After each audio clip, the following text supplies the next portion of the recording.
You're listening to TV Podcast Industries, and we're talking about WandaVision, Season 1, Episode 6, all new Halloween Spooktacular.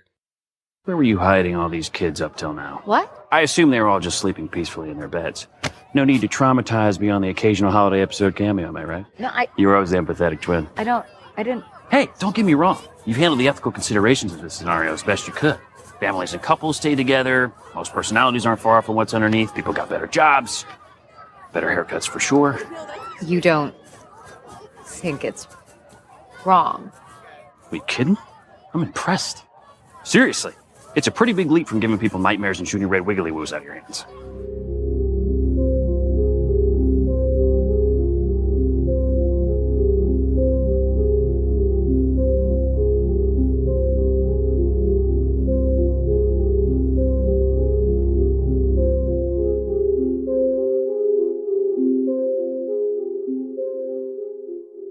Welcome back, fellow Defenders. You're listening to TV Podcast Industries, and this is the Defenders Podcast, and we're talking about WandaVision, Episode 6, an all-new Halloween Spooktacular on Disney+.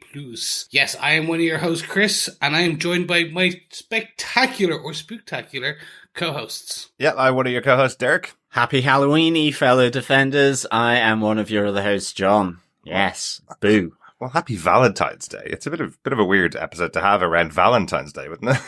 Well, Valentine's Day can be scary. Yeah. Yeah, like all the broken hearts, the bleeding hearts. Yeah, the massacres. Oh, Chicago. And we're getting deep. Yeah. That went dark. The mafia. That still went pretty dark. There was the advert in this week's episode was pretty dark, I thought. My initial thought on that one. Mm-hmm. Yeah. Oh well, he's dead. That poor kid on an island. Your magic can sustain your life. Nope. Absolutely not. Yes, we are talking spoiler-filled all about episode 6 of WandaVision, back for this week. Getting close to the end of the series now, another 3 episodes, and then WandaVision is in the books. Quite interesting that we're up that far in the show. Like, a full 9-episode series, first Marvel show on Disney+. It feels like a completely different show and a bigger show, but amazing that we're already more than halfway through. Yeah, it feels like it's really rocketed along, I guess. Maybe it's the half-hour length of the episodes as well. I think that's it. So I was trying to, because my partner turned around last night and was like, oh, this, okay, so like, how much left? Like, we've got another, 5 or 6 episodes? And I was like, no, we've got like 3. Yeah. She was like, oh, like, so like an hour and a half? And I was like, yeah, about that, maybe a tiny bit more. Yeah. Like, maybe, let's say, like, we're, 100 minutes of this universe, back in this universe. And I was like, oh, yeah. Wow, okay, that really, it was only when I actually said that out loud, I went, oh, I know. Okay. And then the awesome thing is when we have a week break and then we go into Falcon and Winter Soldier. The new trailer came out for that at the Super Bowl last weekend. Awesome. Really looking forward to that, but a very different show. And I think a more expected show from Marvel than WandaVision. WandaVision has been completely different than everybody expected, but I can't imagine we're going to be doing as much theories weekly on Falcon and Winter Soldier that we've been doing on WandaVision, because 6 episodes in and still we still have questions, or we still have theories about what's going on. So.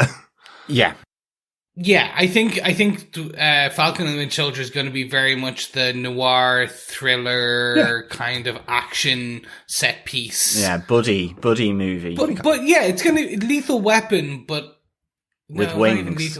With wings and wings, mechanical appendages. Exactly. Just wait until a pathway to the multiverse opens up 20 minutes into Falcon and the Winter Soldier and they're thrown into space or something, and suddenly we're like, what's going on? Multiple Winter Soldiers, that's anyone's Valentine, to be honest. There you go. There we go. Yes. Let us get into our spoiler-filled review, though. But before we do, remember you can head on over to tvpodcastindustries.com to leave a voicemail for the feedback, but of course to subscribe to the podcast on any Wiccan or Android-loving podcast player of your choice. And of course, you can send in your emails for the WandaVision pub quiz or for feedback at tvpodcastindustries.com. Your support of the podcast is really appreciated. Absolutely. And of course, we are over on Patreon as well at patreon.com/TV Podcast Industries. So yes, to caffeinate our editor supreme, Derek, then please, you can head on over there and support us on Patreon as well. It's been a long week. I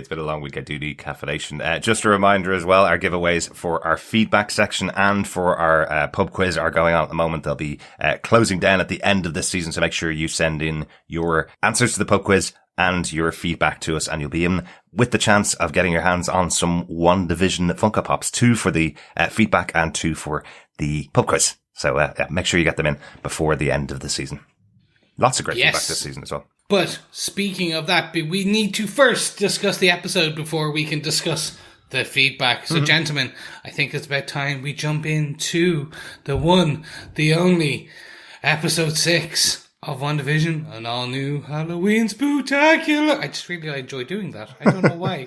It feels like the Simpsons kind of name, doesn't it? Does. I know they have their annual Halloween special going on for the last 20 years, but Halloween Spooktacular really feels like something the Simpsons would have in their title. Yeah. I think it's a very 90s TV episode name. We'll get into that, Chris. Yes, and I'm going to laugh like this throughout the whole episode. Excellent. Well, this episode was written by Chuck Hayward. He did 10 episodes of Dear White People and 2 episodes of Mixed Dish. We haven't covered him on the podcast before. We have covered Peter Cameron, the co-writer of this episode, because he co-wrote episode 5. So both of them writing this episode. Once again, episode directed by Matt Shakman, who's been directing all the episodes this season so far. John, do you want to tell us what they gave us with your synopsis for this episode? Sure. Something spooky is afoot in Westview as the town prepares for Halloween. With Pietro bunking down on the sofa, the Maximoff family gets into costumes for the big event. But while Wanda, Tommy, Billy and Pietro head for the spooktivities, Vision is engaged with Neighbourhood Watch duties. Outside the Hex, Agent Rambeau, Agent Woo and Darcy come to blows with Director Haywood on how to combat Wanda and are relieved of duty. While being escorted off the base, Woo and Rambeau initiate Plan B as they begin to explore how Monica can re-enter the Hex. Darcy discovers Haywood can track Vision in the Hex and a high-level eyes-only project called Cataract in his encrypted files. At the Westview Square Scare festivities for the children, Wanda and her brother catch up with each other and Tommy and Billy begin to test their own superpowers. Out in the suburbs, as Vision watches the neighbourhood, the residents are behaving oddly, and eventually seem frozen in time. Drawn towards Ellis Avenue at the boundary of Westview, a lost and confused Agnes tells Vision that he's an Avenger, but he has no recollection of who or what the Avengers are. Setting Agnes back on the road home, Vision discovers the boundary of the Hex. Pushing through the energy field, he pleads to Sword that the people need help, but begins to disintegrate and die. His predicament alerts Tommy and Wanda, who, summoning her powers, expands the Hex to envelop Vision and save him. As the Hex pushes outwards, it consumes Darcy, and the Sword base is turned into a circus full of clowns, aka S.H.I.E.L.D. in a big top. Boo. Not S.H.I.E.L.D. at all. Sword in a big top, John. No, S.H.I.E.L.D. in a big top. They've gone from space now into big top. I guess Haywood, if he had been caught, would be the lion tamer. Maybe. We normally talk about it. Our first point, we talk about the setting of the show. I think instantly, I'm sure you guys watched Malcolm in the Middle, and I'm sure you recognize that opening of the show was very clearly based on that. Eventually cutting to Billy talking to camera directly and telling everybody what's going on. This is a Halloween special episode. That really felt like Malcolm in the Middle. And I have a huge bugbear here, or a huge thing I want to point out. We've skipped the 90s. We've gone right through the 90s and jumped to a TV show that came out in 2000 to 2005. Malcolm in the Middle. I have genuinely been pulling my hair out for the last day going, why did they skip an entire decade? Why have they gone through a whole decade and jumped to a show? Because every show so far that they've chosen has been very representative of the decade that it's showing. We've had Family Ties, which is very representative of the 80s. You know, we've had the kind of Brady Bunch type of show. That's the 70s. You know, we've gone through all of these as we went along. And then suddenly we're in the 2000s. We've skipped over probably the biggest sitcom era that I remember because I was growing up at the time. We've skipped over the whole era of Seinfeld and Friends and Home Improvement, all of those kind of shows that are available, do have families in them. And we just skipped over it and went to the 2000s. And I checked everywhere and everybody seems to think that this is supposed to represent the 90s and 2000s, but it's really clear it's 2000. all of the stuff you see in the background, they're playing with PlayStation 2, for example, came out in 2001. They're playing Dance Dance Revolution, I think is the game that they're playing, which came out in 2002. There's movies that are in there, like The Incredibles, which came out in 2004. These guys are so good at their production budget that they would absolutely be layering in bits of the 90s if they wanted to show the 90s. We've seen that with every other episode, but it feels weird they've jumped a whole decade. I think it's going to get called out. It's so obvious. Yeah. Like, it's...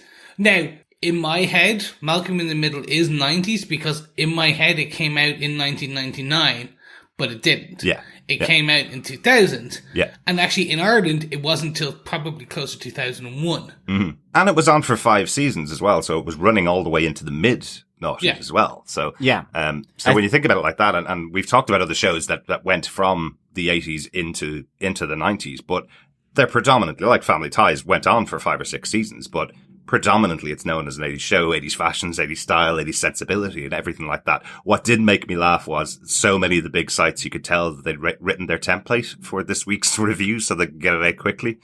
So I actually saw, like, I think IGN's headline was something like, WandaVision goes into the 90s with Malcolm in the Middle styles. And you're going, but it's not 90s. But it is that trick, isn't it? Because I immediately thought Malcolm in the Middle, 1990s. Like, towards the end, but it was definitely in my mind that it was the 90s. Really?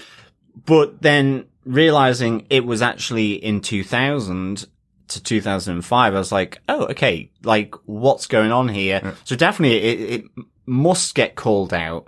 So yeah, I really do think they're going to end up calling this out. Like, I think that something, we would expect Darcy or Jimmy Woo or Monica Rambeau, probably Darcy as a character, to call out, that's weird. Yeah.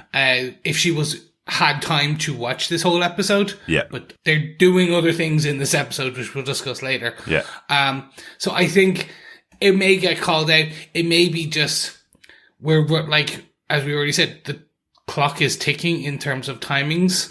We've got like 90 minutes left. Yeah. So maybe one more episode in the kind of sitcom-y bit, and then the rest now just goes hell for leather as... Like, in show, the only thing I could think of was because the two kids aged themselves up, because Billy and Tommy aged themselves up last episode. Did that push them into, changing the show, jumping more than a decade, which is the only thing I could think of. Yeah. But they only jumped 5 years themselves, and this is like a 15-year jump from Family Ties to Malcolm in the Middle. So. Yeah, but it's certainly something that is kind of intriguing. I just want to pull out as well some feedback that we got through on our Facebook group from Brandy, because I think this is really good.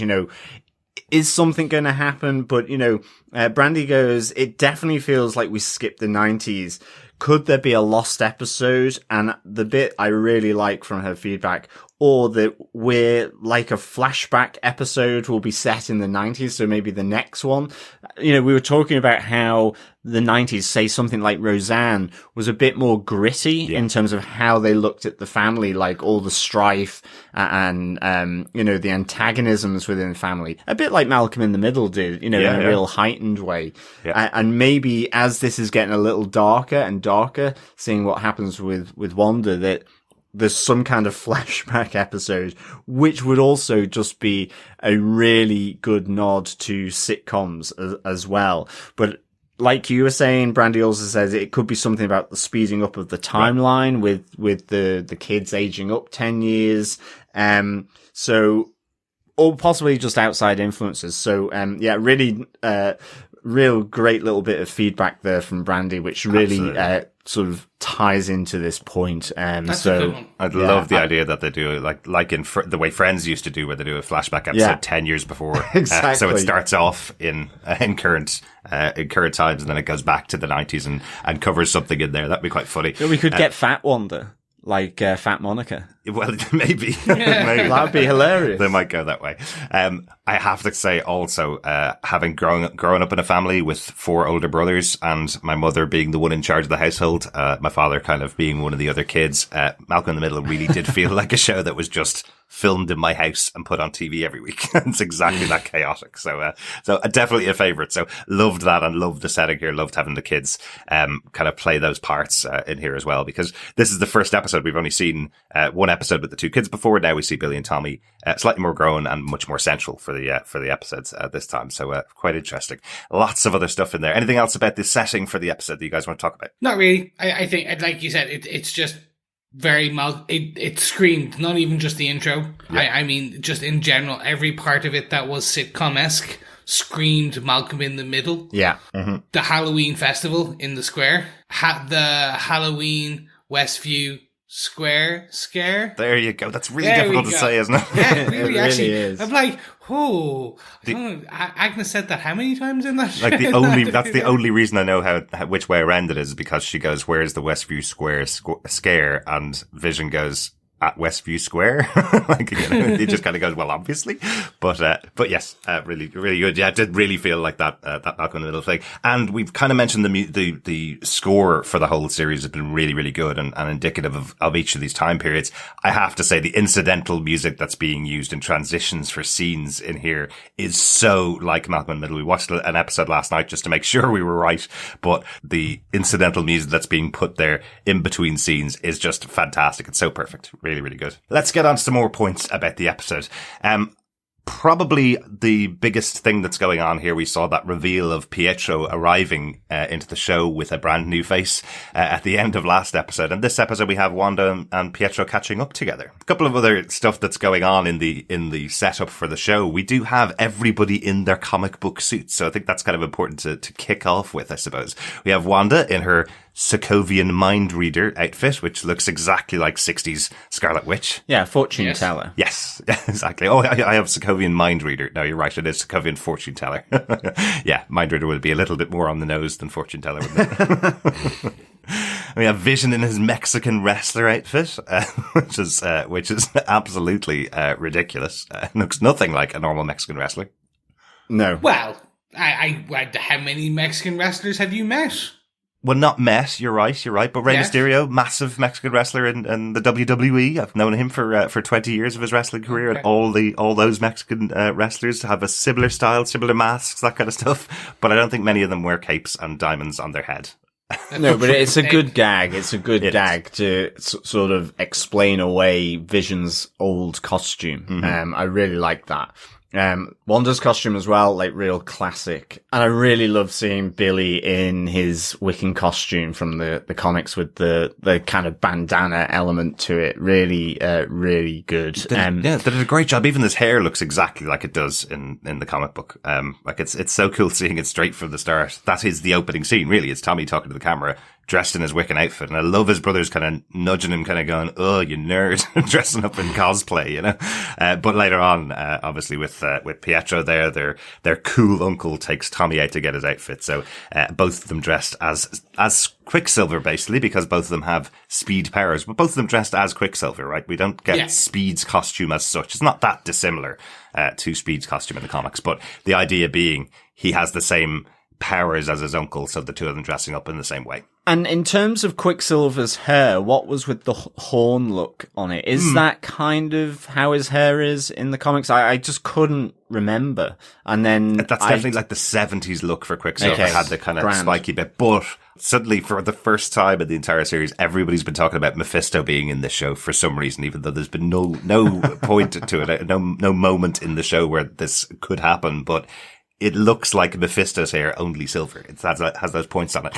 And then because I saw that, suddenly I started noticing some of the dialogue that Pietro says when he takes the kids out to get to, and makes them steal all the candy from everybody, makes them smash up the pumpkins, all that kind of stuff. Just before that, he calls them demon spawn, which I thought was quite interesting because in the comic books, they come from, Mephisto. There is an element of them that comes from Mephisto. And I was suddenly kind of going, hang on a second, are they actually setting something up here with demons' involvement with them? Is he a demon, you know? Yeah, and there's a moment as well, where I think Wanda is speaking with Herb, who's dressed as Frankenstein, and you pointed out this really kind of unusual costume in the background behind Wanda, which looked much more serious, but I think it was just kind of like a figurine or a dummy, it was like a statue, like like the skeletons that you would hang out, on Halloween night or something like that. So it could have just been that, but just that there was no movement from it. And it looked like a scary costume. Everybody else looked like dressing their kids up for Halloween. This looked like an actual scary costume. Yeah, it was the old Doctor look with the beak, you know? It was Plague Doctor. Yeah, exactly. So it was, that was kind of interesting. Just wondering, is that something just thrown in there to sort of give that nod, or is it just, simply decoration of someone's house? Yes, it was Quicksilver's kind of 70s, but then I also went, oh, is that a nod to Logan? And his crazy kind of spiked corner hair as well. Yeah. That's just a nice thing. But I will say, could be Wolverine. Throughout, right. As this episode kind of went on, I did start to question whether. So I've been the same with you. I don't think there's been anything to do with Mephisto, or Mephisto, I should say. Depending on how you want it, Mephisto. There's multiple pronunciations. There is here. Just as I'm saying it. But I haven't been into that theory aside from that it's a pull on the source material. And I just don't think there's anything to show that there's this outside influence at this point. Yeah. I think they would need definitely some setting up at this stage. And then we got 3 episodes left. Yeah. And I don't, even if it were to happen, it's certainly not going to happen in this series. I don't think so. He's such a big bad. It would be something much further down the line. It's a bit like with my Doctor Doom kind of sort of, it's just not going to happen here. Exactly. It may be something in the future. Yeah. So if they listen to me. The only thing I can think of is that if it's the post-credit scene for the series, right? Yeah. Which would be like, I'm sticking with my theory. I still think it's solidifying more and more with that Wanda is the big bad. And that she's just not aware that she's aware and not aware that she's doing it and is the big bad. Yeah. But I can see like what we get at the end just based on some of the questions Pietro says, or Peter. They do call him Pietro in this. Uncle Pete and Pietro. Uncle Pete and Pietro. I can see it being in the very end that like maybe he morphs into red skin or something. Like basically everything's been sorted, and then you get a look at him, and then suddenly he kind of morphs to Mephisto, and that's it. Yeah. Or into someone else. Or into Mephisto. Like, yeah. That too. Well, let's talk about it, because that's actually the point here. The moment when Wanda and Pietro are catching up, let's say, we see early on in the episode, Wanda's still testing him. She still doesn't understand why this person who doesn't actually look like her brother is in town effectively. So she starts trying to test him with things that happened in the past. He tells her about the story in Sokovia where they got a disease when they went out trick or treating. It's an old woman giving them fish in a bag for their trick or treat, which it's a really funny moment. But Wanda goes, "That's not exactly how I remembered," and we don't get a sitcom response from Pietro. He says, "Well, maybe you suppress that like you do with all your bad memories," and it's like, whoa, hold on a second, that's a big catch of what's going on with Wanda here, yeah? Yeah, definitely. I love these exchanges between the two of them, because it does feel like that testing of one another, like the accent is brought up as well. Mm-hmm. Well, where's your accent to Pietro? Yeah. In response to him kind of questioning her. You get that real sort of reveal where he says, I like how you're doing this, It's ethical, that you're keeping the kids away, and then all the kids are there in this episode. That's right, yeah. Kids everywhere. How are you doing this? And we get that kind of repeat from Wanda that I don't know. She doesn't know how she's there or what she's doing. It's all unclear to her, in this moment. So that's kind of really interesting because of what happens right at the end. Yeah. She says she doesn't know how it started, but she definitely knows she's in control though. She certainly knows when Pietro's questioning her, she knows she's done things to manipulate the world. She doesn't know how Pietro's there because she didn't specifically call him. He says he heard her voice and that's why he's there. But what he also says in this conversation, and this is the big call out, I suppose, for the conversation, he goes, "You can trust me. I'm your brother. I'm not your husband," which 100% means you cannot trust Pietro, right? If anybody says, you can trust me, tell me all your secrets, you know that there's definitely something going on. Yeah. I like as well that Vision catches Wanda when she says, that's not supposed to happen. And he thinks she's about to do a time jump. And, you know, as he's just mentioned that he's going to be on Neighbourhood Watch duties, as opposed to coming with the family to the Square Scare, in downtown Westview. So it's like, that was a real nice little moment as well. And I did like just the little reference to Kick-Ass as well. That has Aaron Taylor Johnson, also Quicksilver from Age of Ultron, and Evan Peters in that movie, from Mark Miller. Working together in that movie. So really, that was I like that little call out. Yeah. So I really enjoyed these exchanges. It's just starting to slow down for me. And this was just, and we'll get more into it when we kind of do our wrap ups and stuff like that. But a lot of this just seemed stretched to a degree. And I think some of these conversations could have happened quicker and with less pomp and circumstance. Not saying that this episode has pomp and circumstance. I'm probably my descriptive terminology here is failing me. But, I think that's Bridgerton you're thinking of, Chris. That one. Yes. It's all about that pimping circumstance. I don't even know what accent that was. I apologize for Bridgerton fans. You will not be on Bridgerton season 2, Chris. No, I will not. But yes, Neil, we talk about, this is how they all speak in, anyway, I don't know where that was. Anyway, continuing on, what I'm trying to say is I think they lent very hard into the whole, that she is doing the bad and that Pietro knows that she's doing the bad and her testing. So it's like the fish story, or the other questions, or the sitting on the haystack. It was hammered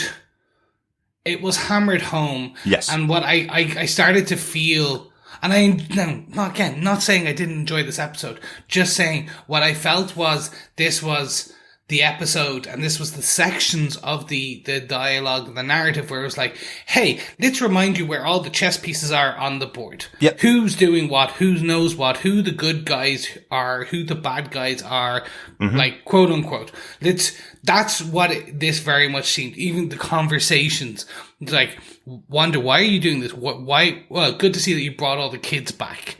Like, just all those comments, just to remind you, oh no, she's doing the bad thing.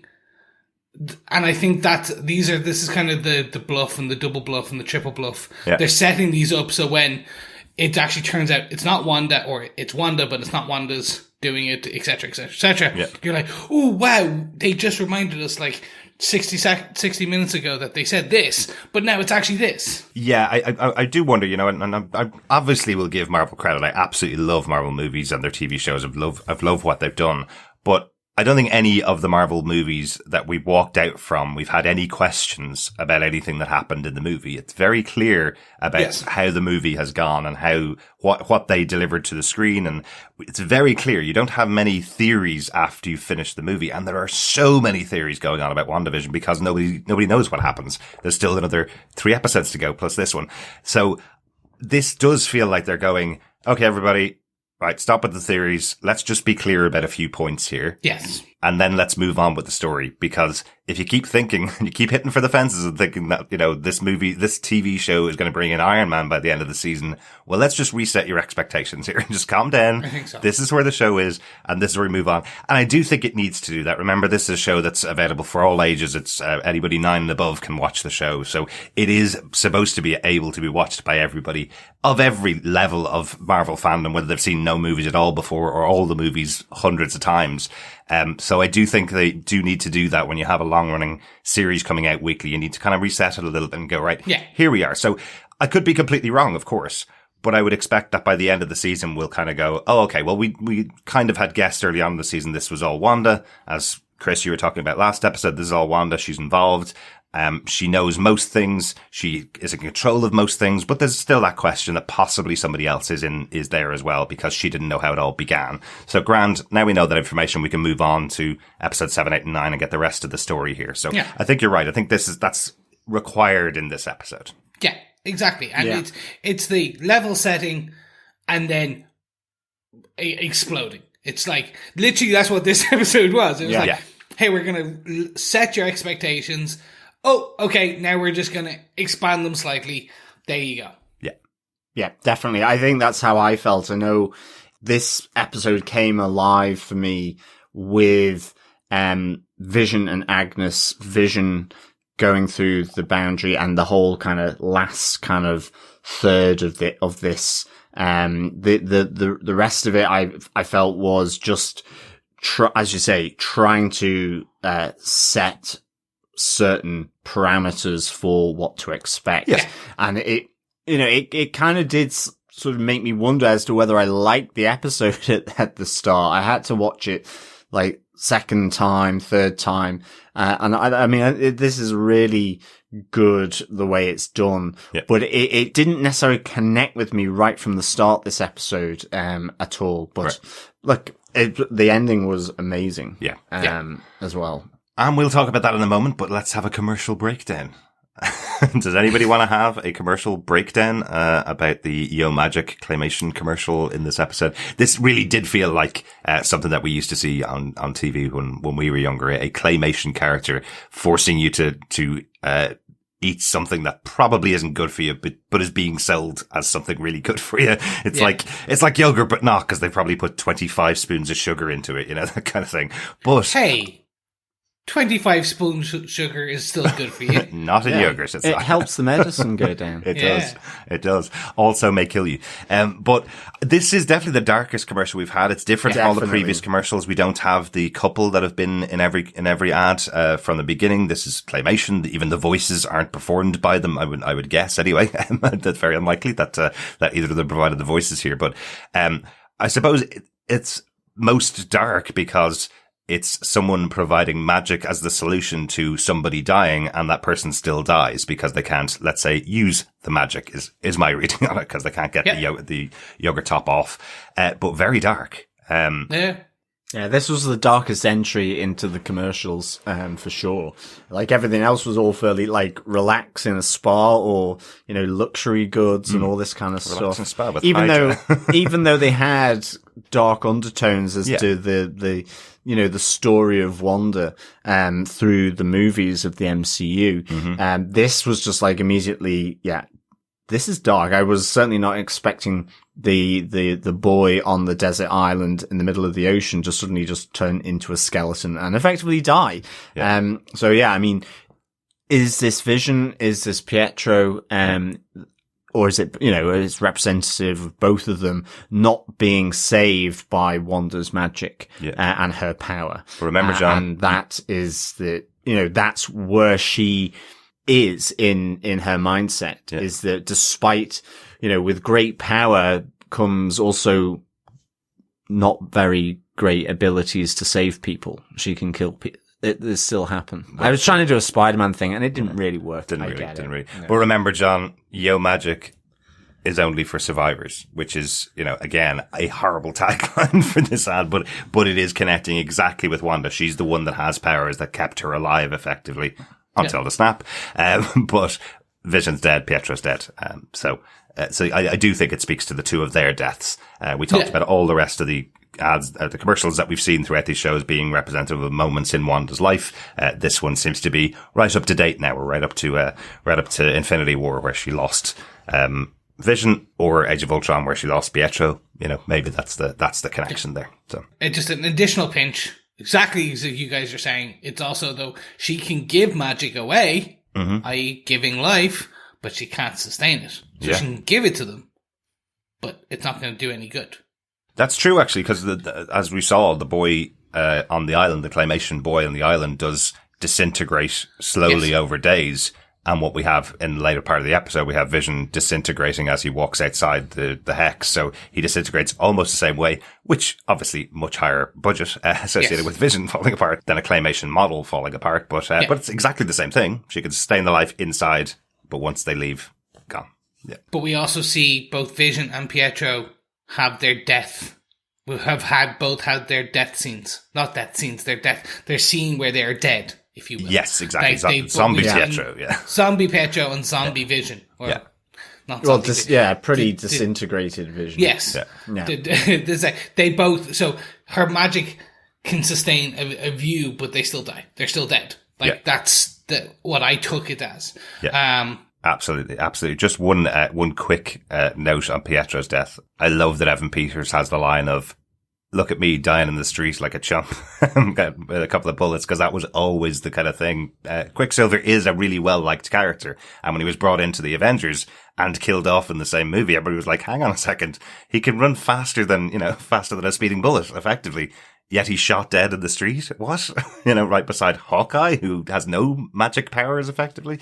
That was always kind of the gag, but I love that Evan Peters gets to say that line about dying in the street like a chump. So, well done.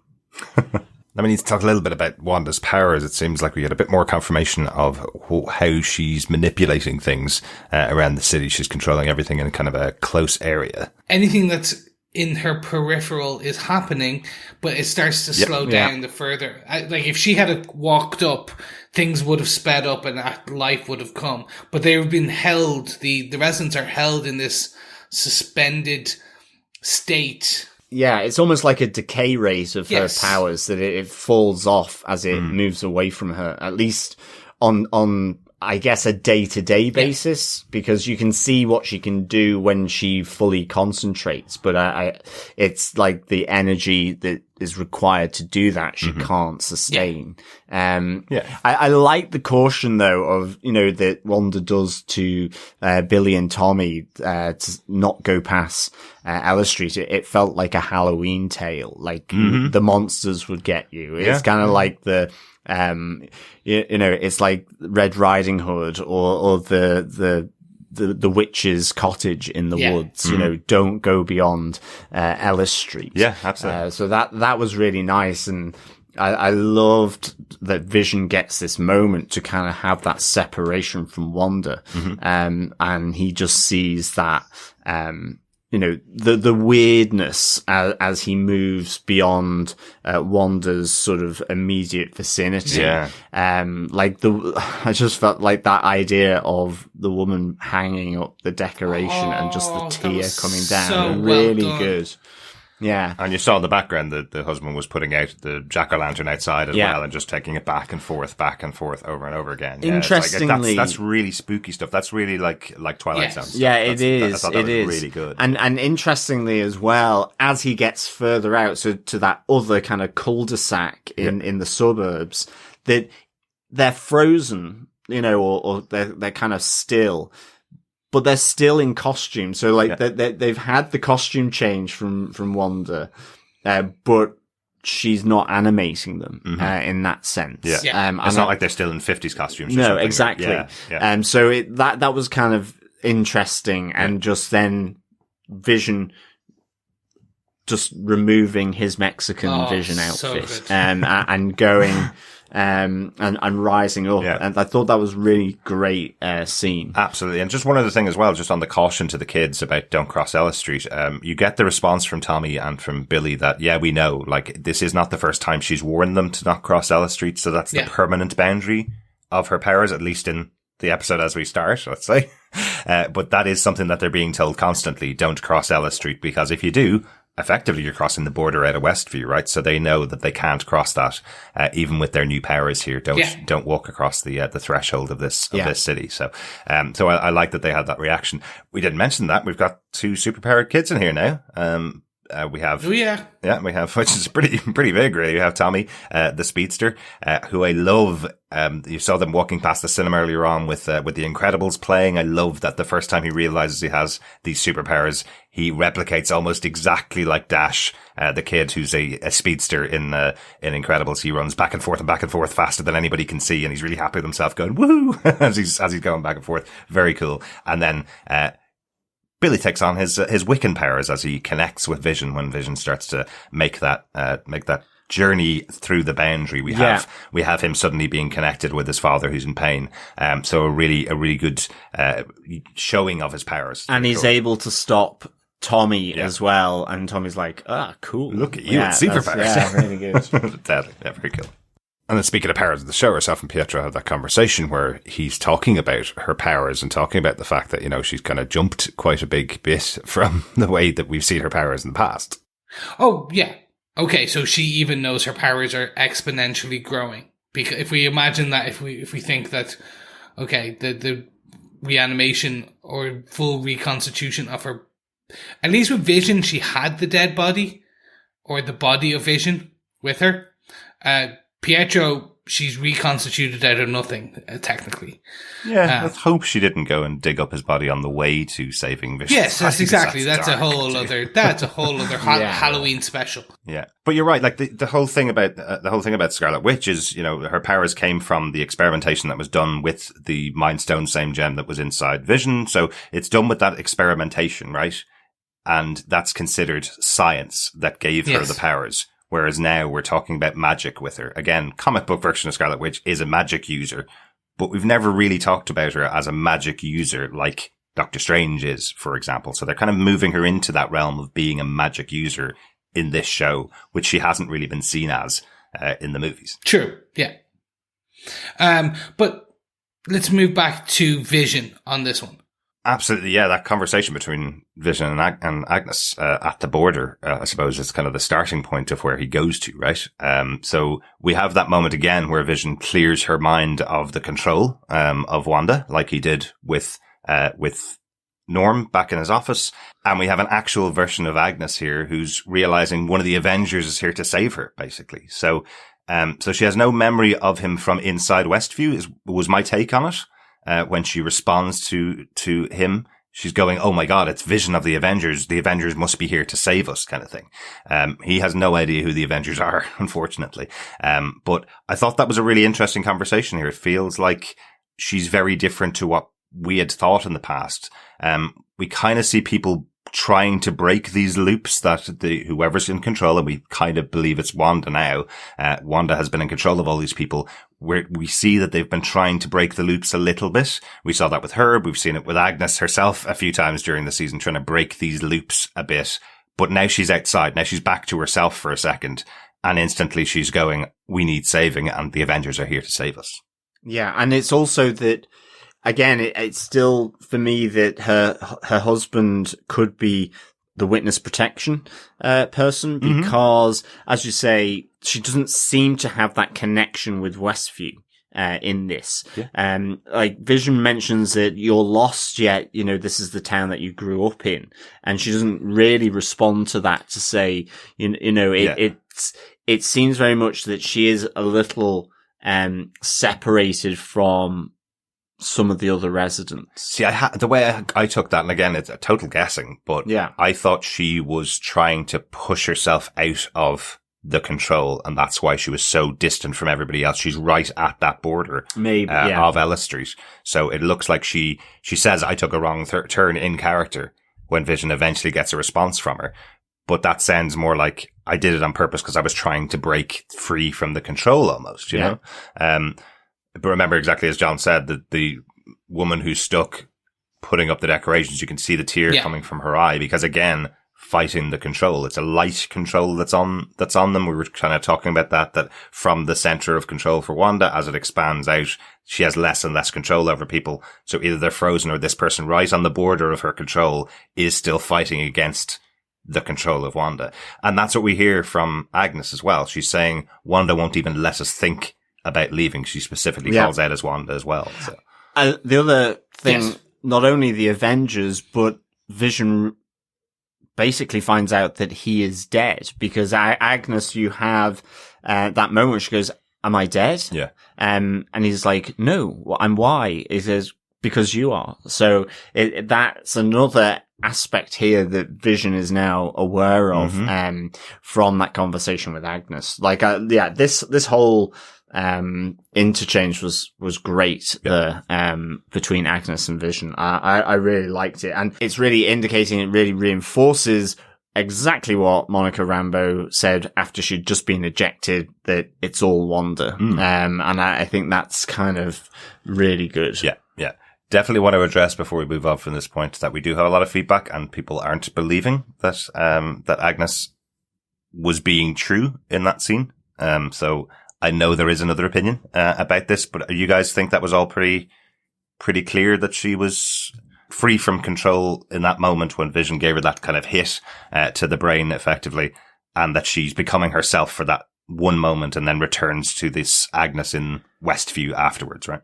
Yeah, I think so. I mean, I think the great thing about the scene is that Agnes is just so sort of out of it from this. You know, she's been given agency by being released by Vision, but at the same time, she's like, she just keeps repeating dead, dead, dead. You know, you have her being confused and lost. You have her then kind of going back into type, as though Wanda's control is very much on her, like she was within the square where Wanda is, as she kind of goes, "Okie dokie, neighbor," as she turns the car around to leave, because Vision's unreleased her effectively. Yeah. But all of a sudden, it's like she is being controlled. She's reverting to as though she were in the square. Exactly. So again, it you forgot the maniacal laugh, John, as well. And there's the maniacal laugh. So, like, there's a lot going on here. Like, the whole response of Agnes in this is all up and down because of the different things going on. So,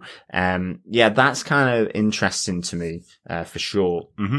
For me, it like we've seen through last episode, at the beginning of this episode, up, like he's now understanding that there is something more, but there's something more sinister happening. It's like, and he's understanding it's going beyond. So he literally goes to, he takes that step. He goes to the border, and this for me was like beautiful looking. Like, and I know that sounds terrible, like the disintegration of a character, but like Paul Bettany's kind of performance in this bit, and like the CGI, if we want to call it that, like the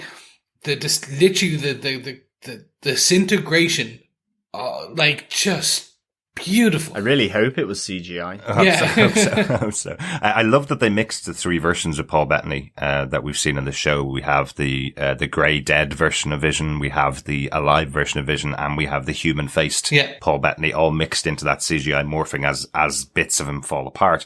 But also one little allusion to actual Vision's character in here as well. Vision's a proper hero of the Avengers. He was created and became this undisputable hero. Yeah. Because the first time we saw him, he was able to pick up Mjolnir, that's only given to the truest people. And here we have Vision pushing his way through, not to find the answers to the questions, but pushing his way through to help the people inside. Yes. Because the only words he forces out is not help me, it's help people in here. They need help. Yeah. People need help. So I like that it kind of tied Vision as a character. He's not in there going, save me and my wife or my kids or anything like that. He's saying the people in here, the people of Westview need help. So the hero moment, I suppose, for Vision. I just really like to correct you very quickly. He didn't. He picked up Meow Meow. If we have Darcy in this show, we have to give it his correct name as Meow Meow. I wanted to make sure that anybody who hadn't seen Age of Ultron understood that I was talking about Mjolnir, that can only be picked up by really true people. But I think moving to our fifth and final point, not only do we have Darcy in the show, but we now have Darcy in the Hex as Wanda goes all red-eye, I guess, and you see her stopping everyone in the square and expanding the Hex. I loved all of this. Yeah. You see the shape of the Hex in this as well as it expands out, as I think Director Haywood is escaping. Yeah. But I love all of this. We don't know what Darcy is going to look like in there. We don't see that, but we certainly see the whole sword forward camp being turned into a circus, which was really cool. I kind of love the joke in that where it's like sword turn into clowns. Yeah, exactly. From Wanda's point of view, I think that's a good little gag as well. Yeah, the big circus. So I'd love if they make Darcy a waitress, in a diner, because the actress Kat Dennings played a character in Two Broke Girls as a waitress, and I thought that would just be a nice nod. It'd be just a kind of a humorous wink and a nudge. I'd love that it's something completely opposite with Darcy, because Darcy's such a great sarcastic character, as we've seen in the movies. And you're right, the character in Two Broke Girls that she plays is a very sarcastic character. It's very much her go-to style, I suppose. And I love it. Don't get me wrong, I love it in the Marvel Universe, but I'd love that it's something wildly different for Darcy, so we can see this massive change in her character if we see her stuck inside Westview next week. Yeah. Oh, she will be.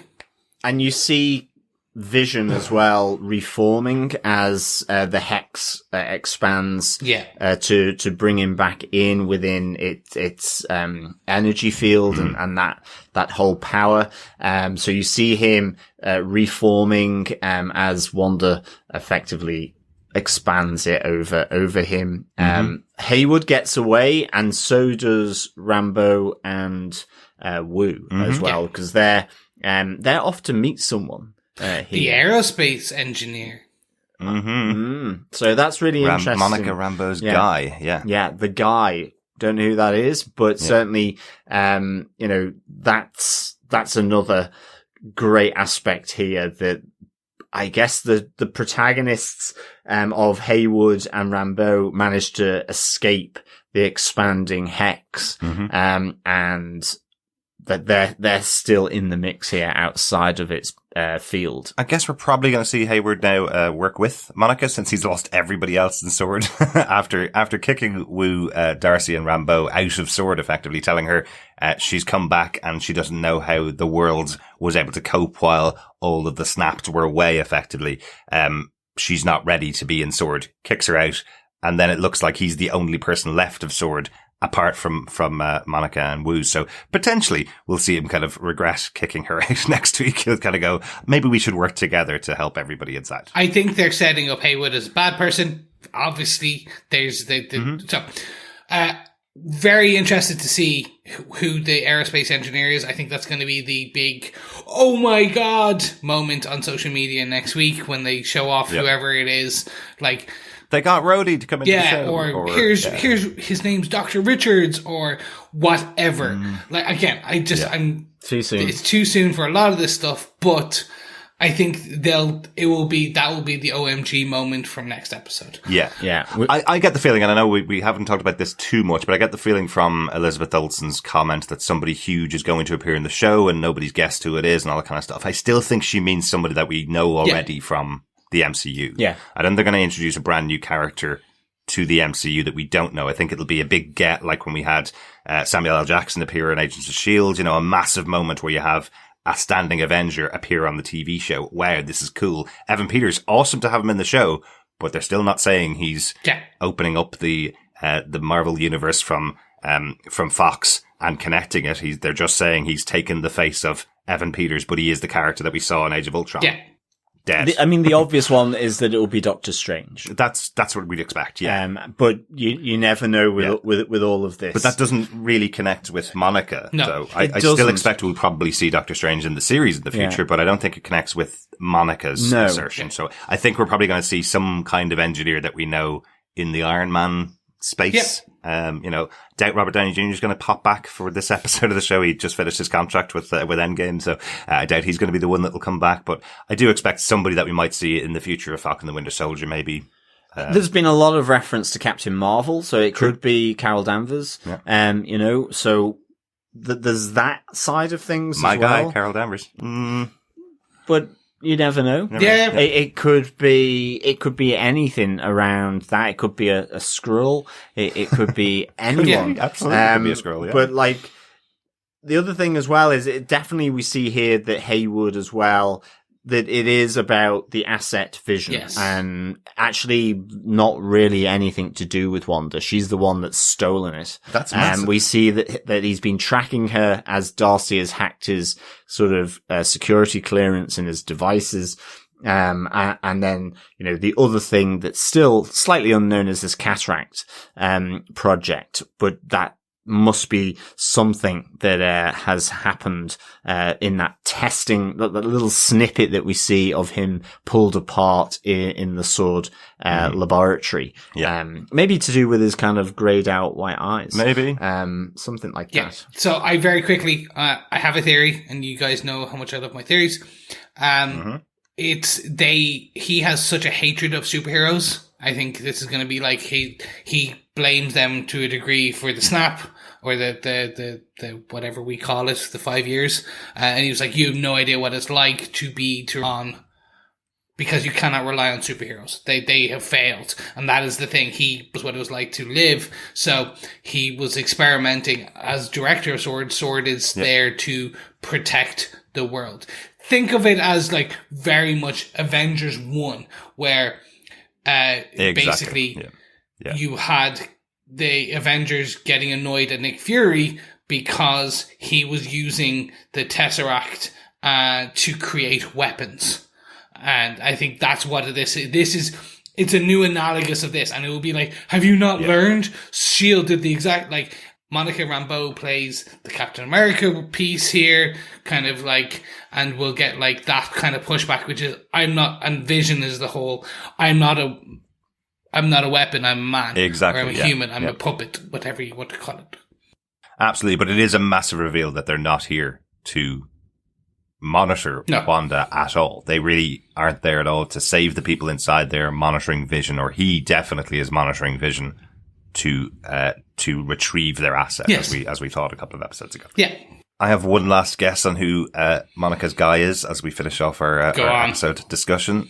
I'm guessing it's Talos. You said Skrull earlier on, John. I completely forgot. Monica Rambeau was introduced with Talos, the Skrull who was hiding in plain sight. So it's possible, we know there's a TV show coming up with Nick Fury and Talos going to be involved in Secret Invasion. So a very good possibility that we've seen the character before in Captain Marvel, where Monica Rambeau is introduced, and potentially she kept in contact with Talos for that whole time. That's who I meant when I said Skrull. Yeah, I just looked up his name. You see, so I was giving you thank you. I had forgotten his name. That's a Ben Mendelsohn, isn't it? Yes. Yeah, so that's a big get as an actor. Absolutely. So like having him in, and he's been working for Sword as an aerospace engineer, building their. Yeah. No, like, but that's because we saw the big ships in the hangar scene. So he could have been their aerospace engineer in Sword's hangars, helping them build, like, when they were going out, he was building their stuff. I more meant because Monica's calling him her guy. Remember, she's only back after 5 years away, and I think I meant more, it's her guy, not a Sword person. He's someone that she's been connected with since she was a kid. And potentially it's like, bring Talos in and he can help us out with this problem. And his aeronautical stuff is that he can operate a spaceship. He certainly can. Yeah. That's a good one. I had not thought of that. That is one, because everyone's leaning towards like Reed Richards or that, like, everyone's leaning towards Reed Richards or like something Avenger, X-Men-y, or like, I don't, or like, we know Doctor Strange probably later. Like, that could be end credits type of thing. Exactly. Given that they say it does link directly into Multiverse of Madness. That to me seems more like an end credit thing. Yeah, he's great. He's not an aerospace engineer. So it's the engineer part is the difficult one. But anyway, gentlemen, we are at the end of this episode. We have come to the end of the Hex. We've just missed being pulled in to Westview. So before we go into whether we defend this episode, do you want to notes? Anything we forgot to mention? I don't think so, personally. I've got nothing because I talked a lot. But gentlemen, do you have any notes for this episode? Nothing else to say on this one. This was a good episode. Enjoyed it. Yeah, no notes from me either. Okay, well then, straight on into Do You Defend? Derek, do you defend this episode of WandaVision, episode 6? Yeah, I absolutely defend this episode. It feels like a necessary episode, more than the best episode in the world. It doesn't feel like one that I would force people to watch and go, look how amazing the take on the sitcom world was in this episode. It feels like a really necessary episode where they set up the pieces to end off the show. So, I don't do ratings for episodes. Traditionally, I've never really done that, but these kind of episodes are the reasons why I don't do it, because you can't really rate this episode as a standalone, because you wouldn't jump in to just watch this episode. That's why I don't do it. So there you go. John, do you defend this episode of WandaVision? You can rate them, because I'm about to do it. Yeah. Whether that is in any way meaningful is another matter entirely. But I give this 4 trick or treats out of 5. And I think for me, it was a slow start when I initially watched it. It was that last part with Vision, with Agnes, Vision going through the energy field, and the expansion of the Hex. I just loved that. I thought the whole thing around that whole last sort of 10 to 12 minutes was pure class. Yeah. It looked cool. It really felt like it suddenly just pushed everything forward. And I think Vision, it was great having Vision's agency and like almost his own little storyline in here in terms of his Neighbourhood Watch beat, flying up, seeing all the strange weirdness within the burbs of Westview, and getting through. And like you say, his hero moment of trying to save the people, that was his plea to S.W.O.R.D. And of course, little does he know that they are effectively evil S.H.I.E.L.D. on Earth, really, because they just want him to do more tests. Yeah. He is their asset. I loved, just then the expansion. I loved that they turned the S.W.O.R.D. base into a circus. I just thought that was really funny.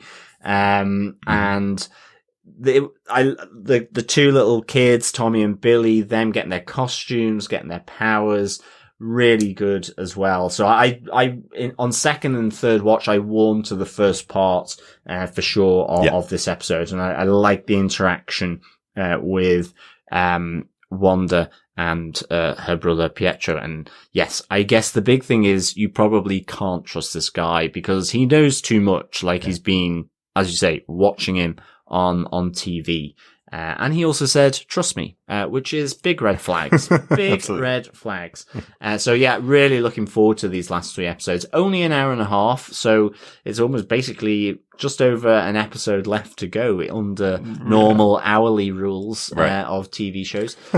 So yeah, really, I do defend, this episode of WandaVision. It was, dare I say it, spooktacular. Yeah, it certainly was. It certainly was. Chris, do you defend this episode? I do, but as I kind of said it back in point 2, this for me was the resetting of the chessboard, just realigning everyone to go, okay, let's just recenter expectations. Everyone's had fun theories. You've all had fun for 6 episodes, 3 hours of guessing and figuring out, well, we're going into the end. We're going into the final act. We're into act 3 now. You've got, let's just center everything and reset the chessboard. And I think that's what this was. This was just reminding everyone who everyone is, what's happening, kind of, don't trust this person, trust this person. This person's good, this person's bad. And that's kind of it. Yeah. Like who the hero of the story. The hero of the story is Vision and Monica Rambeau and Jimmy Woo. Like that is your hero settings, your villain settings, Wanda and the director of S.W.O.R.D. Like it's just basically recentering. So yes, I defend it. It was just I'm now into, okay, let's do this. We've got 90 minutes. I'm set. I can't wait for next episode because I think next episode is technically the penultimate. The finale is episode 8 and episode 9 is the cleanup. That's the way I see this rolling out. Interesting. I think that's how they're going to do it, but we'll see. I think they're going to be filled to the corners for the next 3 episodes, trying to close out this series. Yes. Yeah, excellent stuff. Good stuff, guys. Let's get on to our pub quiz question for this week. John, where are we going? We're going to Westview. Is it a pub? Because I haven't been to a pub in almost a year. Oh my God, yeah. It is. Yes, it is a pub. Excellent. I've not really seen any pubs in Westview. So yeah, I can't give it a name, but let's just say it's Halloween Punch, today. Okay. For the pub quiz question. Yes. Fellow defenders, the episode 6 pub quiz question is, what street is at the junction of Ellis Avenue? Oh, everyone is saying that so many times while we were talking. Yes. This is, just to repeat the question, what street is at the junction of Ellis Avenue? The place that is the boundary of Westview and where spookiness is beyond, for Tommy and Billy. Yeah. Send in your questions to feedback at tvpodcastindustries.com, and you'll be in with a chance to get your hands on some WandaVision Funko Pops. Yes, 2 Funko Pops for the pub quiz question and 2 Funko Pops for feedback. Yes, so answers on a postcard, fellow defenders. No, please email the answers to feedback at tvpodcastindustries.com. And all the questions so far from this series are over on our website at tvpodcastindustries.com /WandaVision pub quiz. Happy answering, fellow defenders. Absolutely. Lots in so far. I know some people are holding them back until after we've released the final question on episode 9. And we'll do our draw just after the series has finished. So, yeah, looking forward to giving away some goodies, on WandaVision. The Funko Pops are very cool. Yes. Like them. 100%. I think it's about time we leave the pub and head on over to the feedback section. Aw, I love feedback. Can we not stay in the pub and read feedback? And we can do it. Okay, we'll do it that way. But first we need to listen to some feedback, because some very fine fellow defenders headed on over to tvpodcastindustries.com and sent us some voicemail feedback. First up, we have some episode 5 feedback from Ryan. Hey, what's happening, guys? Ryan here. I'm going to give a review of episode 5 of WandaVision. And wow, we are starting to hot up and these cameos are coming now. So, Pietro, interesting. I have literally watched it 3 times and it's Saturday morning and I am still just putting out theories in my mind of which Pietro this is going to be and how they're going to explain it, and is this the lead-in now of the X-Men coming into the MCU and mutants in general, or is it exciting? It is very exciting. We've all seen and heard, or maybe not, leaks and rumours of people and stuff that is going to happen after this WandaVision show, so we're all just waiting on tender hooks. But for me, this episode, I think the scene where WandaVision went to retrieve Vision's body was the scene that we all heard was cut from Endgame. So it is just amazing now. All these stories are intertwining with each other, and the master Kevin Feige out there is doing his best, and we're all sitting here on tender hooks waiting for the next episode. So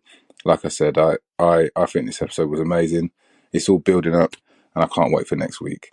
Thanks for your review so far, guys. Speak to you soon. Take care. Thanks so much, Ryan. I think you were recording that at the same time that we were recording our episode 5 podcast. So we just couldn't fit it in last week in time. Great to hear your thoughts on episode 5, though. Yeah, I can really see Kevin Feige up in his office kind of going, okay, how does everything mash together here? Now that I have everything, I have the comics, I have the movies, I have the TV shows. How do I mash them all together and keep this universe going? I love that he has that overall insight, I suppose, into everything.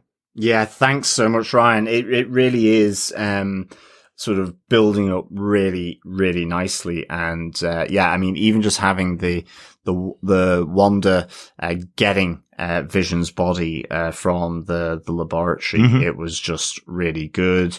Like, there was so much in episode 5, and it really did, as you say, raise the boiling point for the series, and it was just fantastic. So yeah, thanks so much, Ryan, for the feedback. Yeah. Yes, thank you so much, Ryan. Next up, we also have some episode 5 feedback, a voicemail again, this time from Natalie.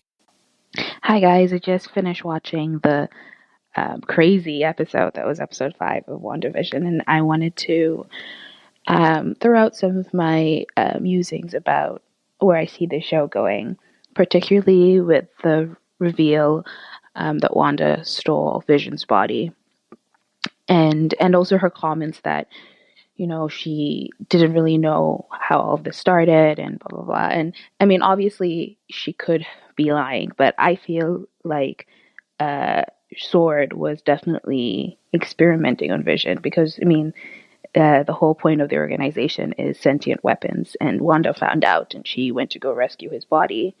And in that process of rescuing his body, she got wrapped up with whoever is prompting her to cause this whole fake world and everything that's going on in Westview. Maybe it's just me really wanting Wanda to still be not completely bad, though I do think that they might be pushing her to redeem her later, but that's my theory right now. I mean, part of me even thinks that Agnes had something to do with Sparky's death and in order to push Wanda even more. But let me know what you think. Thank you so much for that, Natalie. And yeah, I agree with you. I think they're trying to set Wanda up as the bad person to kind of make her redemption even better. She's a great character. They're not going to just make her totally evil forevermore. It's a good story to have the hero breaks, the hero is reforged even stronger. Look at Iron Man. Iron Man in the comics was a huge alcoholic, and they built him on from that alcoholism to becoming one of the greatest leaders of the Avengers with Cap. So a flawed character is human.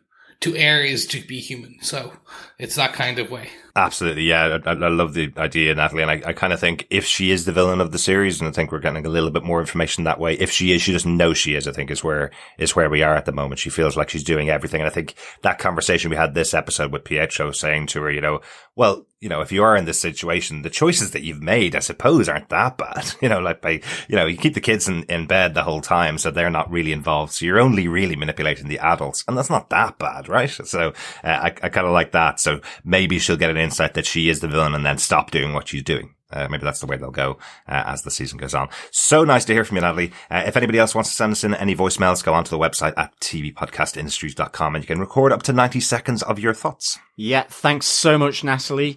Moving on to email, Victor Sellers says, Hail, Derek, John and Chris. Another great episode, I think. Funny to see Wanda and Vision in their original outfits. Uncle Pete is hilarious but chilling as he seems to have watched all the previous episodes. Or was he programmed? Who is the guy Monica is about to meet? My bet, Reed Richards. Hayward is a complete loss, not fit to lead. Aww. His crew left Darcy handcuffed to a jeep while they ran away. Exactly. That was pretty lame of them.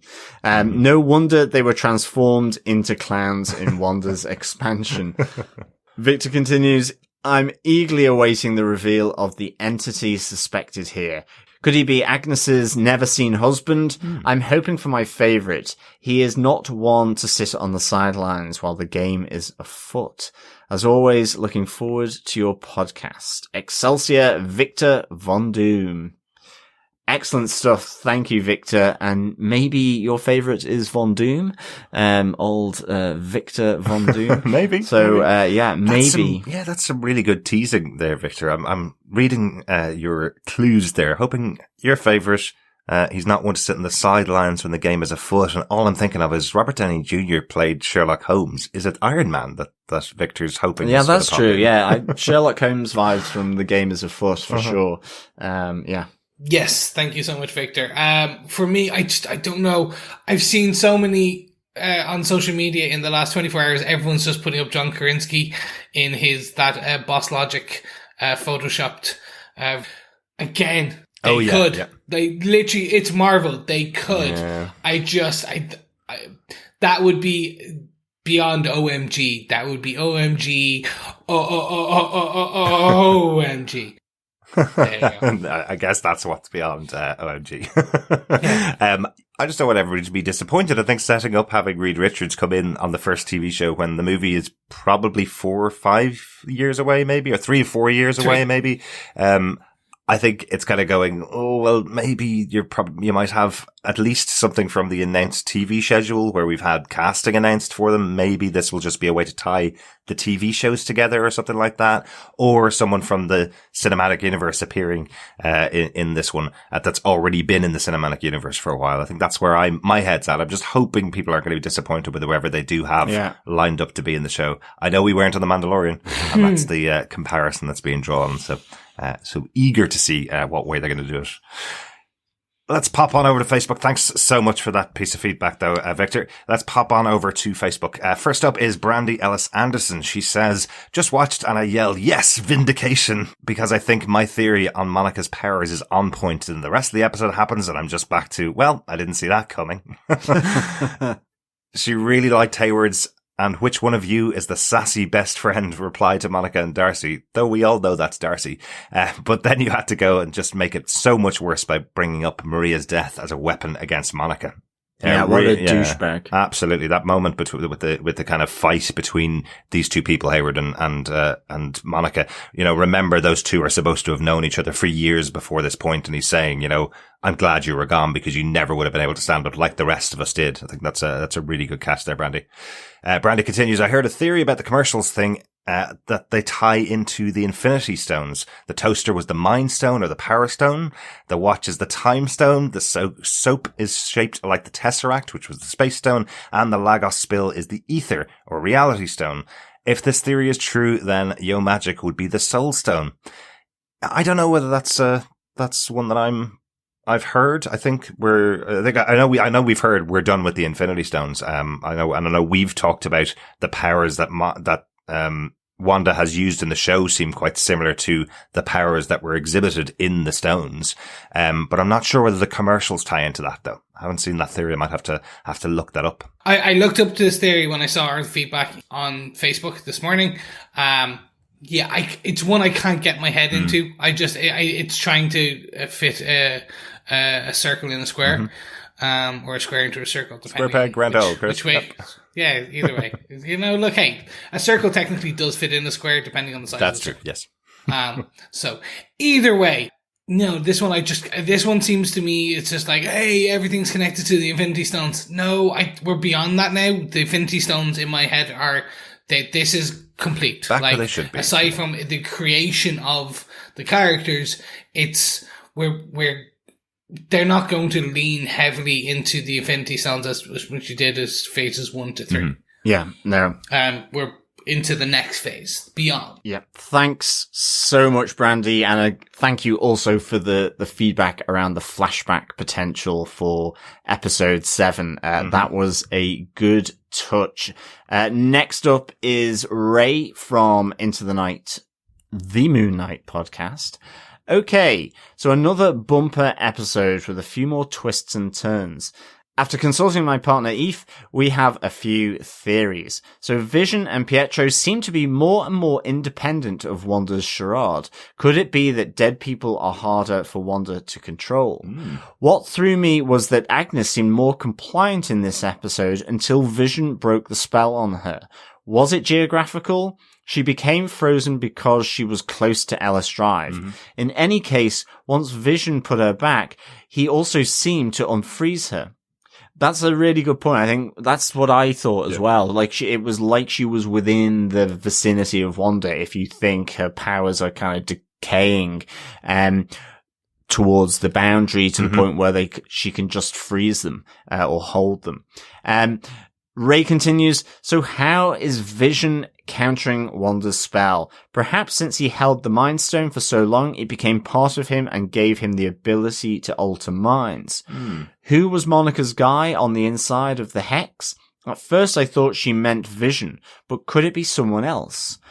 Monica is certainly now going to acquire powers from her experience in the Hex. Can't wait to see that happen. In any case, I hope Evan Peters stays as the MCU Quicksilver. He's really grown on me in this episode. Also, loved the nod to all the comic book costumes. Quicksilver's was my favourite. Elizabeth Olsen looks good in the Scarlet Witch costume, and great to see Wiccan slowly emerge. So much love in this episode again. I'll leave it to the other posts that I'm sure will pick up on the 90s TV references, or not. Eve picked a Gilmore Girls vibe too in the town square. Not sure if that was the 90s, but close enough. Yeah, thanks so much, Ray. I really liked Evan Peters in this episode. Just the way he was introduced in the last one, I was kind of like, uh-oh, he's not going to be like that. But I really liked his performance in this, certainly with the kids as well, and seeing all the different costumes from the comic book as well. Really, really good. Yeah. Whether there was anything about from the 90s in this, I guess that's up for debate given what we've mentioned, but I think the only thing was the other movie in the cinema. Yes. Which was a 1998 movie, but that... Yeah. Parent Trap. Yeah. About two twins who were reunited, which is Wanda and Pietro. And Incredibles about a family of superheroes, were the two movies in there. But no, this was definitely set in 2000. I hope we see, that brought back in the future and explained why we jump that far. Ray did get back in contact afterwards because he realized he had made a mistake. He knows Monica's guy is on the outside of the hex, not inside the hex. He just had missed, a slight bit of the conversation. So yeah, that is the big question coming out of this episode, isn't it?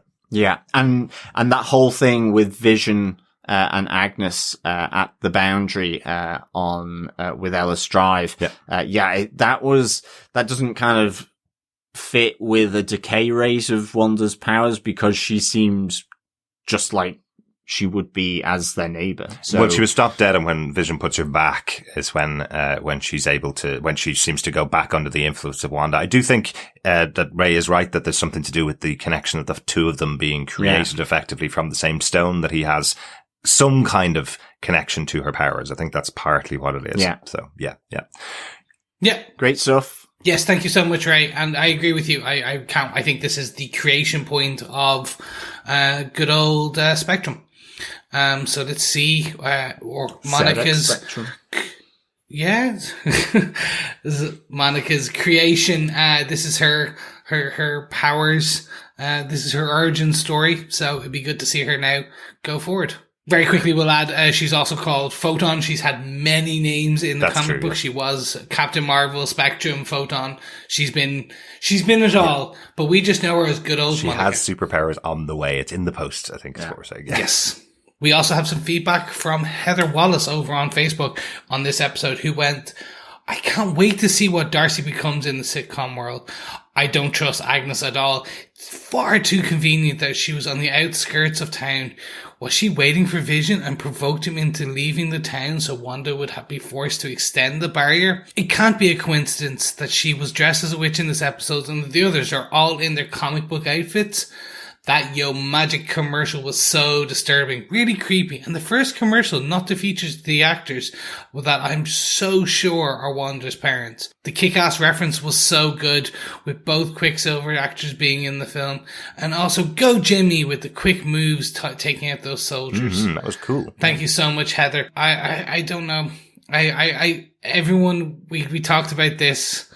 I don't know about the comic book reference of Agnes wearing the witch's outfit. I think it was Halloween. So I'll put it out there as the reason why I'm not sure about this connection between Agnes and Agatha. If you hadn't seen a trailer for this show and we were coming up to episode 6 of the show, would you have any reason to believe that Agnes is Agatha Harkness other than there was a trailer that showed her dressed as a witch? Because I've seen nothing in the show that has specifically pointed to her being this character that everybody seems to be suggesting that she is. It's not saying that she's not. I just haven't seen anything. And I was laughing at articles that I read this week after this episode came out that were going, see, in this episode, she's dressed as a witch. So she's definitely Agatha Harkness. And I was going, no, but that theory came from you guys watching the trailer before the show came out. So it's not proof. She's just dressed as a witch, which is one of the standard costumes that you would see, you know, someone dressed as a mummy or someone dressed as a witch or someone dressed as a vampire. I don't know whether there's a comic book connection, but if there is, absolutely cool. That would be really interesting, but I just don't know. And I didn't feel that when Vision released her, that she had any sudden oh, Vision, we need to get our plan back on track or something. You know, it didn't feel like she was suddenly a really helpful character that was in there trying to do something. Like when Monica was released from being Geraldine, she knew exactly who she was and knew exactly what the plan was when she was in there. Whereas Agnes being released from control was almost exactly like Norm, which was, I need to get back to my real life and you're here to save me and help me, was kind of the reaction she had. Yeah. Thanks so much, Heather.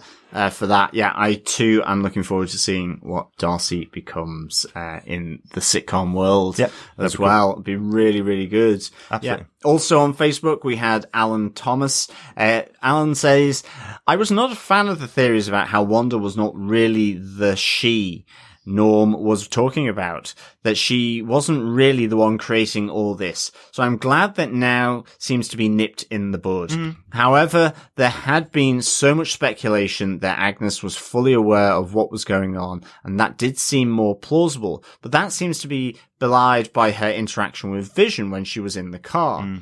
So the bottom line, the story now appears to actually be a lot simpler than many have been speculating it to be, which I guess will be disappointing for a lot of people, although I am okay with it. Kind of reminds me of how the online theories got really baroque around True Detective season 1, but then in the end, it was more straightforward. Where can they go next in terms of sitcoms? The Office, Parks and Rec, Big Bang Theory. Thanks so much, Alan, for the feedback. Yeah, I think this certainly starts to flesh out some of those characters around Agnes. As we mentioned on the podcast, it really does reinforce what Monica says after she'd been spat out of the hex by Wanda, that it's all Wanda. And in terms of where they go next, I guess The Office and Parks and Rec probably doesn't have the family element as much. So it'll be interesting to see where they go on the old sitcom. Yeah, but so I'll jump in here. I'm pretty sure based on the family dynamic, it will be Modern Family, which was big in those end of 2000 moments before the 2020s. It started in 2009 2 years ago, isn't it? And ended. So it started in 2009 and ended in 2020. So it has been going a very long time, and it would be probably the best example of a family-led TV show. So I guess we're going to have people talking to camera next week again, like we had in this episode with Billy. We'll probably see people talk to camera next week, like they did in Modern Family. The big indicator of that show. Excellent. Thanks so much for those for that feedback, Alan. Lisa Richardson says, I really think Doctor Strange is going to appear in this season. The craziness and danger of the hex happening this close to NYC, he has to investigate it. Yeah, that makes a lot of sense to me. And you'd love that to happen as well. I would as well. Lisa says, also, not to excuse Hayward, but I'm glad they're showing the paranoia and fear of those left behind in the blip. The world doesn't bounce back from losing half its population. Things will change, and I'm glad they're acknowledging it. So that's a really good point. Yeah, definitely. Yeah. Yeah, I think this is what the next couple of things are going to be about on Disney Plus, which is what has happened to the world in those 5 years. So like you lost half the world's population, the world had to survive, and also 5 years other people have still aged and gone on and done horrible things in the 5 years. So it's all going to be about, okay, you're all happy, lucky, be back now, and the Avengers saved you. Yay, great. We did some very terrible things for 5 years to try and live. Try and keep the lights on, To keep the lights on. And I think that's where the Falcon Winter Soldier, it's all going, a lot of the big aspects and things are going to spin out of this. Yeah, I think so, And remember Falcon the Winter Soldier, both of those characters disappeared in the snap as well and returned after the blip. Loki, I think, is the first one that we get that may not deal with that, but he's going to be time traveling. So he had died before the snap happened. So he may not be dealing with that. Excellent. Thanks for that, Lisa. Stevie Leonardson said, not a theory, but I was happy to see the Malcolm in the Middle homage of this episode. That was a show I watched with my whole family as a kid. Excellent. Exactly the same with me, Stevie. Yes, thank you so much, Stevie. Really appreciate that. And I watched the same. Never huge fan. I think I trailed off when after the first or third season. It went on a bit too Loved long it. for me. All seasons. But no, it wasn't. We also got some additional feedback from Salim. Salim had this to say: another fantastic episode. I love the comic book costumes and how they worked them in. Of course, WandaVisions were long ago revealed, but it wasn't expecting Quicksilver. Very cool to see the boys' emerging powers. It also seems that the further people are away from Wanda or closer that they were to the edge, the more they just kind of fade into the background. Looks like it is, in fact, Wanda and Wanda alone who's in control. But Herb did ask her if he could change anything for her. Is Agnes just playing possum? All I know is I'm excited to see what's next. Thank you so much, Salim. And that was a weird one from her, but I took it very much similar to the way Agnes kind of does it, which is, do you want us to do anything different? Is this what? Again, certain people have certain agency. Certain people are the main supporting characters and they have a bit more agency than everyone else. Agnes being the most. And that's kind of like, do you want us to change something, Wanda? Is this not your liking? Exactly. Thanks for that, Salim. Jeff Childs, also over on Facebook, points out something else about Herb in his feedback. Jeff says, we now get late 90s, early 2000s Malcolm in the Middle episode. Love the Halloween costumes. I think now that Evan Peters is a bit of stunt casting and Aaron Taylor-Johnson wasn't available. Interesting that Pietro knows what's going on and is okay with it. I also love the call out to Kick-Ass, which starred Taylor-Johnson and Evans. How was Herb calling out the pranks just before they happened? Is the question from Jeff. We see Herb on the radio and he's literally saying, everybody loses their candy, and then everybody loses their candy. And then we hear him saying, now pumpkins are getting smashed up, and pumpkins get smashed up. And then he goes, now everybody's covered in silly string. And then everybody gets covered in silly string behind him. And you're going, how is he getting this message on the radio and anticipating it? I know it's a sitcom joke, is kind of the thing. It's almost like a cartoon joke more than a sitcom joke. But that's really interesting. I didn't even clock that actually. And it could feed into something, I guess, given it was Evan Peters or version of Pietro. And, we've been talking about how he seems to know what's going on. Yep. So, it maybe adds a little bit more fuel to that fire. And all three of these characters are created in the world of Westview as well. None of those exist outside of Westview, right? So are they just being written into the sitcom effectively as a part of the script that they were doing this? That's partly the essence, but nice catch there, Jeff. Jeff also says that the commercial was disturbing. What was it telling us? What will Darcy be like in Westview? Maybe an acerbic waitress in a diner, just like you, Chris. Jeff is hoping for the Two Broke Girls crossover. Maybe that's the sitcom they're going to take in for the 2010s. Yeah. Well, initially I thought the commercial was saying that, don't try and open a yogurt pot with wet fingers. Yeah. It's one of those yogurt pots where you just can't open it. Don't eat yogurt on an island. Yes. And don't speak to sharks. And, it's always a downwards, trajectory. Exactly. Speaking with sharks. Yeah. Thanks so much, Jeff, for that. And also to Salim, for your feedback there. Sandy Resendez asks, did you catch that one of the movies playing at the theatre was The Incredibles? I thought that was fitting considering they are a superpowered family as well. Yeah, absolutely. That was really good. And the reference of, Tommy to Dash as well as he, finds out his new speedster powers there on Fright Night in Westview Square. Dr. Bob Phillips also says, shout out to the recap editors. They do an excellent job of putting enough of the key backstory in that us fake fangirls who don't really have a deep knowledge can see what's required as the story evolves. Love the magical appearance of the kids. Still worried about where Dottie fits into this and cannot wait to see how Darcy is incorporated into the town of the unreal.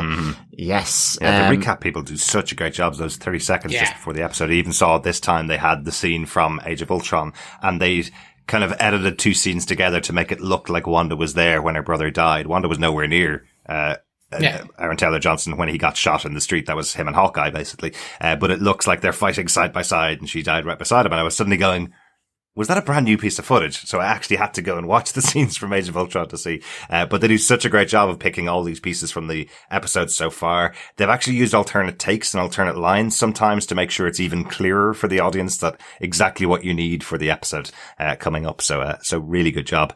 We know from John writing his synopsis that there's a lot of work that has to be done to sum up what's happened on these episodes. So great job to the Disney Synopsis people. Yeah, absolutely.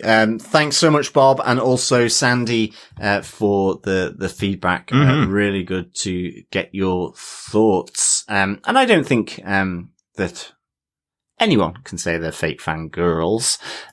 So yes, don't be so hard on yourself, Bob. Absolutely. I do love the line though. Maybe I'll just call myself a fake fangirl because I like it. With the U. Yes, that's the definitely. thing. I just wanted to call out Dr. Bob for it's fake fangirl with a U. And I'm like, girl, I was so proud of you for using the U. Thank you so much. We have a final piece of feedback from the one, the only. It's a voicemail. It's Steve Brown. Hi guys, it's Steve, and this is for latest episode of WandaVision, episode 6. Wow. I had to watch this one twice before I could even think about sending thoughts in. And I don't have very many because, wow, so much in this episode. Let's see if I can pick a few things out just to share with you guys and then share with the panelers. It's really interesting. There's definitely something with Pietro. He's asking very pointed questions, almost like a psychologist or a counselor, kind of. And, we're definitely seeing Wanda's powers are immense. And even he mentions that. So there's definitely something there. I just love, Kat Dennings. I love, Darcy Lewis in this. Every moment with her was just delightful. And we don't get to see what happened to her when the barrier crossed over her. So that's going to be something for us to find out next week. And of course, we don't know for sure if Hayward, who definitely there's something darker going on there. We don't know if he escaped the barrier. And I'm assuming that Monica and Jimmy are going to escape the barrier because we got to find out who this other person is, the guy, with the vehicle that's going to get them through the hex. And oh, by the way, just a quick throwaway line, but how is an FBI agent a whiz at hot wiring cars? All right. Talk to you later. Excellent. Thanks so much, Steve. Yeah, there's some interesting shorthand used in this episode. Jimmy Woo being able to hotwire a car. Darcy has been to hacker school for the last 5 or 6 years. Yeah, that was the one that was the one. She's gone from a social political scientist to a PhD astrophysicist, which you can believe. Okay, absolutely. So it's been 7-8 years. Go for it.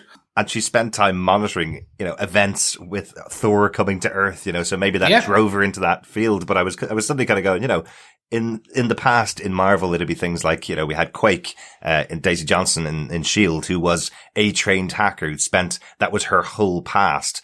And Darcy here, it was like, right, who's good with computers here? Right, Grand, you can hack into the computer system, break into Sword, the center of Sword. That's quite significant talents that she has, that we didn't know about in the past. Yeah, it's shorthand. Yeah. Look, again, people, these are fun TV shows. There is a flying android and a hexagon-shaped force field. Truth. Yeah.